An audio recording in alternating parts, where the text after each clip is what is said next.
Hey, what's going on, guys? It's White Gaming, back again with some more Generation Zero. And today what we're going to be doing is going over the Resistance update. A few tips and tricks for the base building update, which should be coming pretty damn soon. Now, obviously we had no news yesterday, we had no letter from the devs, but last we heard we should be getting it around 20th, sometime after the 20th of November. So, obviously no news is good news, so hopefully it will be coming then. Now, what I'm going to be doing today is giving you guys a few quick tips and tricks that will help you out when you first jump into the base building, especially if you haven't played it, so you're a new player or you're on Xbox and you're waiting for the Resistance update to drop. It will help quite a bit, and there's a few things that you can do now to prepare yourself and get ready for the update. Let's jump straight in. So, before we get stuck in, a couple of cool things that I wanted to mention. I say cool. This is like, I think the devs have done this on purpose as like the ultimate rickroll to people with an OCD. Now, the front sections are 1, 2, 3, 4, 5, 6, 7, 8, 9. Very annoying, right? 1, 2, 3, 4, 5, 6, 7, 8, 9, 10. Now, you'd think the first one was more annoying. But odds are what you want in this game. Because most of the structures are 1, 3, and 5.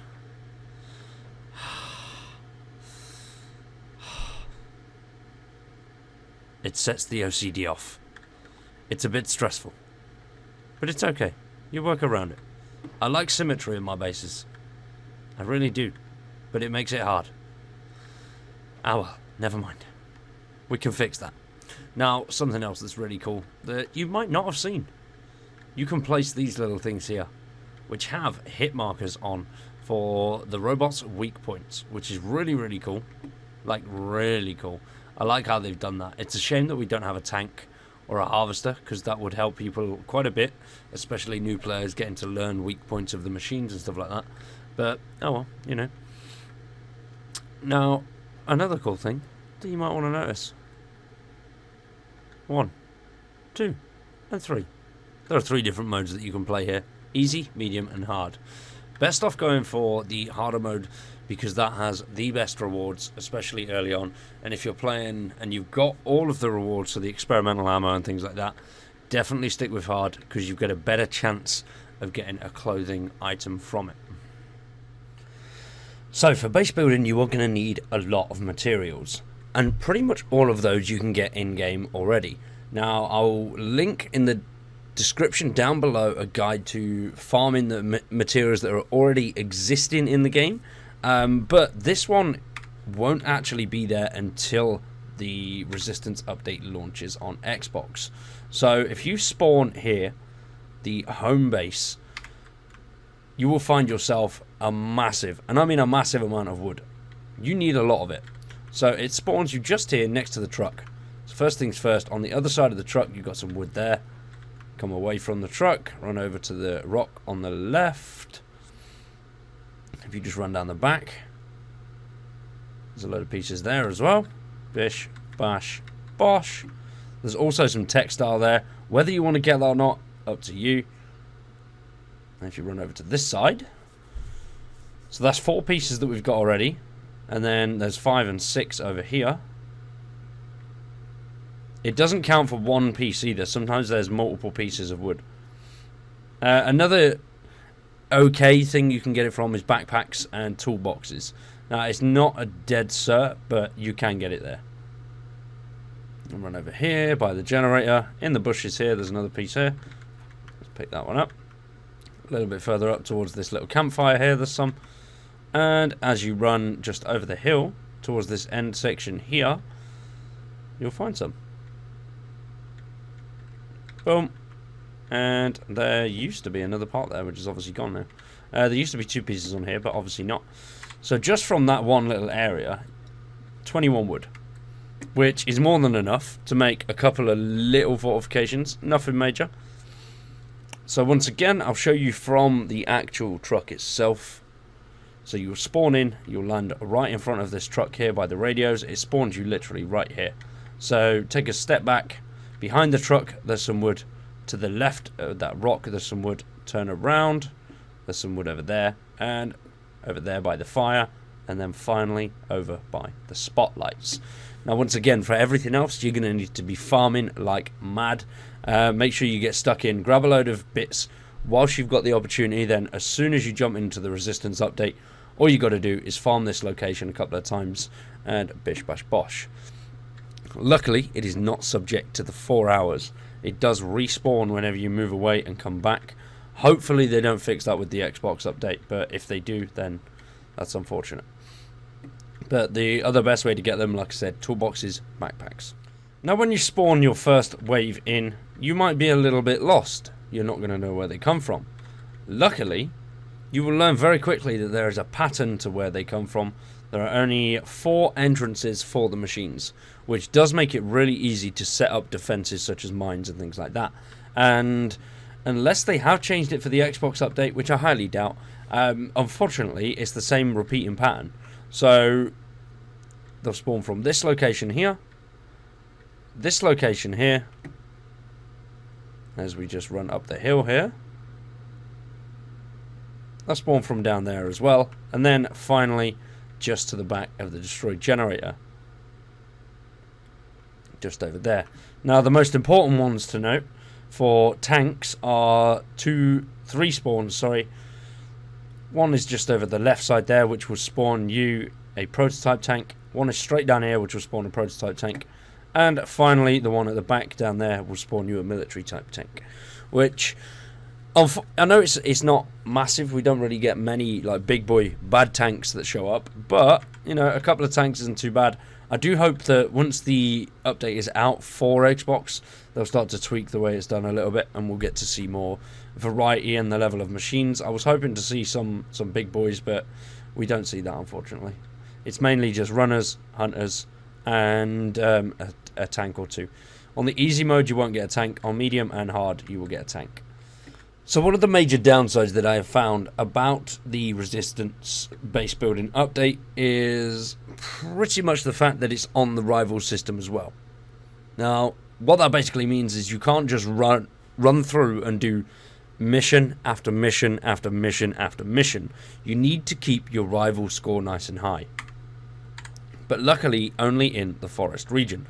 So if you haven't done that already, go out, grind your forest region, get it as high as you possibly can. Don't get a Reaper in there if you can help it. Try and keep the Reaper out of it. Try and keep all the rivals that you've got in there already. Just keep them up there. Try and get it to around 20, 21. As high as you can get it, really, because the higher you've got it, the quicker you're going to be able to jump straight into these missions. It may be the case of if you load in once you've done the update, run around, shoot a couple of machines, bish bash bosh, you'll get your home base mission pretty quickly. And then after that, you go out, kill a couple more machines, come back. The higher your rival score, the quicker you're going to be able to get back in the action and get through a load of the base building missions. So with the positioning that I've just mentioned, obviously the way that they come in, you want to base your turrets off of that. Now you can only place 5 turrets, so you've got to use them quite wisely. Now with these first 3 sections here at the front being the main areas, that's normally where I would place all of my turrets.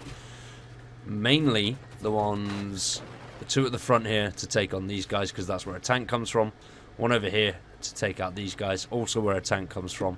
And then one on this side, because you normally have quite a big concentration. Now, I do have one at the back as well, but it doesn't really matter. I would avoid, because you've got such limited numbers, avoid placing them this way, so at this back end here facing that way, or this back end here facing out that way. The machines tend to have a sort of soft spot where they'll pick and stand, which is normally where they spawn in, a little bit further from. Sometimes they'll go down the left and right hand sides, but it's not very often.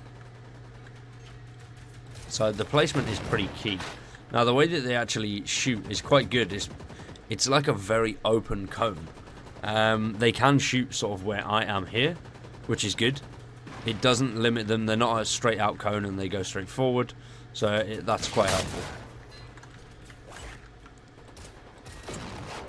Another top tip, whilst we're on the subject, and you've just seen them things, go bang.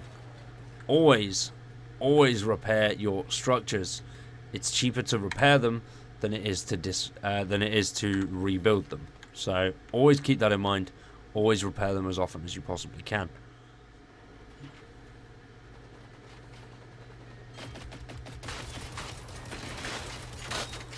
So obviously the objective is pretty straightforward. Protect the command center. Now, if you really want to play it, even on Guerrilla, you can play it and pretty much not build a damn thing and still succeed. Obviously right now I'm playing on the easy mode just for the sake of the video, because it's easy, it's quick, I don't have to think too much about it, and it's fun. It's just a fun little way to pass the time. The rounds take approximately, it's around about 12 minutes for easy, because it depends what you're using really. If you go all out, you can probably do it quicker. If you've got everything like AP and all the big boy weapons and you're using full experimentals, you will be able to do it quicker. But it's around 12 minutes for easy, 15 minutes for medium, and around 19 for hard. That is the times that I've got. Out of the times that I've done it, that's my rough estimate. Well, not rough estimate, the word's average. But yeah, we're being science. So it's a nice change of pace. It's something good to do, and it does keep you busy. Obviously the rewards are great because you do get the experimental ammunition, and then once you have finished it and got every single piece of experimental ammo and equipment that you can get, it will start to give you clothing schematics. I'm hoping that we can get a schematic out of this one, but we'll see. Let's deal with these guys and see what it gives us. Obviously I'm playing on easy, so the chances of getting one are not the highest. See, we've got a machine trying to get inside. Oh, that was close as well. But even on easy, they have battered the area around here, so that they can be quite quick. So we got lead, explosive, uranium, copper, and that was it. Okay, so we didn't get an experimental piece on this one. Disappointing, but that's fine. But anyway, ladies and gentlemen, I know a lot of people are anxious and waiting and excited and want to get this stuck in and play. So hopefully it's not much longer now for everybody that is waiting. And for the new players that are jumping on, hopefully you are enjoying it. If you are, let me know in the comments. If you haven't played it yet, then, you know, it's not long now. It's the 12th. We didn't hear any... It's the 12th at the time of recording this. Obviously, we didn't hear any news, but I'm going to go off the assumption that no news is good news. And if it is bad news, then, yeah, a lot of people will have quite a few things to say about that. But, ladies and gentlemen, that is it from me. Before we go, I want to say subscribe to the channel, drop a like on the video, I greatly appreciate it. We're trying to get to 10,000 subscribers before Christmas. Hopefully we can do it.